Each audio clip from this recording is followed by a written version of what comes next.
Chapter 79, Arriving on a New Continent. The crescent-shaped saber projection crashed into the bodies of the two lightning beasts, and a scintillating black sun instantly appeared out of thin air to envelop both creatures. In the next instant, the black sun exploded violently amid an earth-shattering boom, causing the nearby space to twist and warp. Rings of black shockwaves swept through the air in all directions, destroying everything in their path. Only after a long while did these black shockwaves subside to reveal the giant clam and the lightning whale. At this point, all of the purple lightning around the giant clam had already vanished, and a series of cracks had appeared on its shell, out of which blue blood was seeping out incessantly. The lightning whale was in an even more sorry state. The black ball in front of it had reverted back to its original size, and its surface was riddled with cracks. Furthermore, there were several huge wounds on the lightning whale's body that extended all the way from its head to its tail. The wounds weren't very deep, but the sea around it had still been stained red by its blood. As for Han Li, he was already nowhere to be seen. The giant clam shell opened up slightly, revealing its glowing green eye, which was flashing erratically in alarm and fear. Even though it had lost the prized object that it had been nurturing for countless millennia, it had managed to survive the attack, and it could always create another pearl given more time. On the other side, the lightning whale opened its mouth to swallow the black ball, and its eyes were also filled with alarm and unease. At the same time, the wandering serpent thunderstorm was slowly subsiding. The pair of giant beasts exchanged a glance with one another, and they naturally had no intention of continuing their battle as they slowly descended into the depths and went their separate ways. Meanwhile, the seafaring lightning boat was already several thousand kilometers away, and Han Li abruptly reappeared in his room in a flash. Only after setting up several more restrictions in his room did he sit down with his legs crossed. He then flipped a hand over to summon the black saber, and there was a hint of elation in his eyes. During that battle, he had finally developed an understanding of the black saber's power. Even though its destructive power couldn't compare with that of the profound heavenly spirit/sword, he finally had a strong immortal treasure in his possession. However, the saber still didn't truly feel like an extension of his body yet, and he would have to refine it for some time to achieve perfect synergy with the weapon. With that in mind, he opened his mouth to release a ball of azure flames to envelop the saber, then devoured it into his belly. After that, he flipped his hand over once again to produce the head-sized purple ball. The ball wasn't perfectly spherical in shape. Instead, it was an ovular object that was as translucent as jade and dark purple in color. At this moment, there wasn't even a single arc of lightning on its surface. Instead, it was giving off a purple glow, while faint law fluctuations were emanating from within. Han Li's brows furrowed slightly as he inspected the object. He had thought that this would be the giant clam's demon core, but upon closer inspection, he discovered that this didn't seem to have been the case. It was said that demon beasts that reached the true immortal stage no longer had demon cores. Instead, they would manifest nascent souls, just like human cultivators. Once they mastered the power of laws, they would mostly deposit those law powers in a certain part of their body. For example, the primordial fey beast that Han Li had slain had deposited its power of time laws in its single eye. However, there were also some true immortal stage demon beasts that focused the essence in their bodies around the power of laws that they had mastered to form a demon root. Unlike demon cores, demon roots weren't vital to the survival of true immortal stage demon beasts. Instead, they were more like naturally occurring treasures, and every single one of them was extremely precious. Han Li shook his head to rid himself of that train of thought, then cupped the ball in both hands and slowly injected his immortal spiritual power into it. As a result, the purple light glowing from the ball brightened a little, but no further change was observed. Han Li's brows furrowed slightly upon seeing this, and after a moment of contemplation, he released some arcs of silver lightning into the purple ball. The purple ball immediately began to glow brightly, and arcs of purple lightning that were as thick as a grown man's arm emerged over its surface amid a string of dull thunderclaps. Arcs of purple lightning that were as thin as strands of spider silk had also appeared within the ball. And upon closer inspection, one would discover that they were formed by countless lightning runes, which were constantly changing forms while giving off formidable lightning law power fluctuations.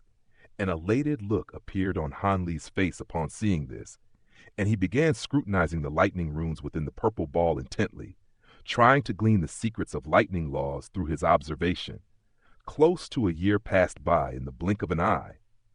At this moment, the purple ball was hovering in midair as it slowly revolved on the spot with arcs of purple lightning flashing all around it. Han Li was seated with his legs crossed and his eyes closed beneath the purple ball, and he was observing all of the changes taking place in the ball through the use of his spiritual sense. A long while later, he opened his eyes, then heaved a resigned sigh as he swept a sleeve through the air. The purple lightning flashing over the surface of the ball instantly faded, following which it fell into his hand. Even after observing the purple ball for close to a year, he was no closer at all to mastering the laws of lightning. "Looks like I was too naive," he murmured to himself with a wry smile. The powers of laws were extremely profound, and no small degree of fortune was required to master such powers. Even though he had obtained a ball that contained the power of lightning laws, that was certainly no guarantee that he would definitely be able to master the laws of lightning. Even though he was already prepared for such an outcome, he still couldn't help but feel a little disappointed. Having said that, this hadn't been a completely fruitless endeavor. Following this near year-long stint of observation, he had developed a more thorough understanding of the power of lightning, and his proficiency in the control of lightning had also improved in subtle ways. Han Li set the purple ball down beside him, then drew a ball of heavy water out of his true water pouch. After that, he pointed a finger at the purple ball, and arcs of purple lightning emerged, fusing with the ball of heavy water at his behest. As soon as the two made contact with one another, they immediately began to reject each other fiercely. Han Li remained calm and collected upon seeing this, making a rapid series of hand seals to release a string of incantation seals that enveloped the purple lightning and heavy water from all directions, forcing the two to slowly combine and integrate with one another. 3 days later, Han Li was holding a fist-sized ball in his hand with some purple lightning patterns on its surface. This was another ball of heavy water-veined lightning, except this time he had used the purple lightning from the purple ball. Even though he hadn't tested it out, he could tell that it was definitely more formidable than the heavy water-veined lightning he had refined using the power of the lightning bird. A faint smile appeared on his face as he flipped a hand over to stow the ball of lightning away, following which he took a glance out the window. After such a long journey, the seafaring lightning boat had already left the central region of the thunderstorm sea, and the lightning flashing through the dark clouds in the sky had clearly become more sparse. At this point, over half of the journey had already passed by, and he would be arriving on the ancient cloud continent in just 2 or 3 more years. This was a very encouraging thought for Han Li, and he drew another ball of heavy water out of his true water pouch. He had to make some extensive preparations prior to reaching the ancient cloud continent. 3 years later, there was a snow-covered cliff that was over 100,000 feet tall and shaped like an eagle's beak. Atop the cliff stood a grand and imposing pass that was over 1,000 feet tall and constructed from some type of dark red stone material, and there was a golden plaque that carried the name Eagle Beak Pass, hanging above the pass. Beneath the cliff was a sea of white clouds that extended for tens of thousands of kilometers, with mountain summits poking through the clouds at intervals of several dozen kilometers. Those mountain summits resembled islands on a vast sea, and they appeared to have been quite tiny and insignificant. But in reality, all of them belonged to majestic mountains that were hundreds of thousands of feet tall. These mountains belonged to the vastly renowned Crane Call mountain range of the ancient cloud continent, and even though this was only a remote branch of the mountain range, it was still an exceptional visual spectacle. It was very early in the morning, and the sun was only just beginning to rise, basking the entire sea of clouds in a warm, golden glow. The clouds surged and churned in the face of the cold mountain wind, presenting a stunning sight to behold. All of a sudden, what sounded like a string of cow moos rang out. The sound was very low and deep, but was also extremely penetrative and rang out across the entire sky. At the same time, a gigantic creature was breaking through the vast expanse of golden clouds as it slowly flew toward the Eagle Beak Pass. The creature was several thousand feet in size, and it resembled a dark green turtle. Its four massive flippers resembled a set of oars that were slowly moving through the clouds, propelling the enormous creature forward. A three-story Lushuan-like structure that exhibited exceptional craftsmanship had been constructed on the shell of the giant turtle, and it was complete with engraved golden and jade pillars, presenting a lavish sight to behold.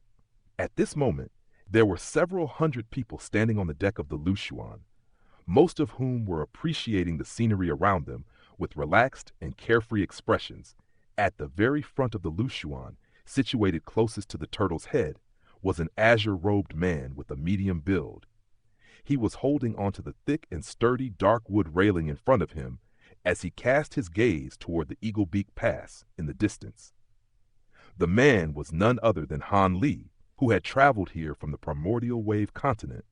After arriving at the seafaring lightning boat, he had parted ways with Sun Ke, and the giant turtle that he was riding at this moment was a beast by the name of the cloud-faring turtle.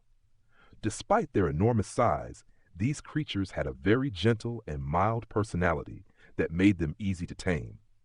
At the same time, they had an enormous load capacity and were able to travel through the sky at extremely high altitudes, so they were often kept by large trading houses to serve as a mode of long-distance transportation.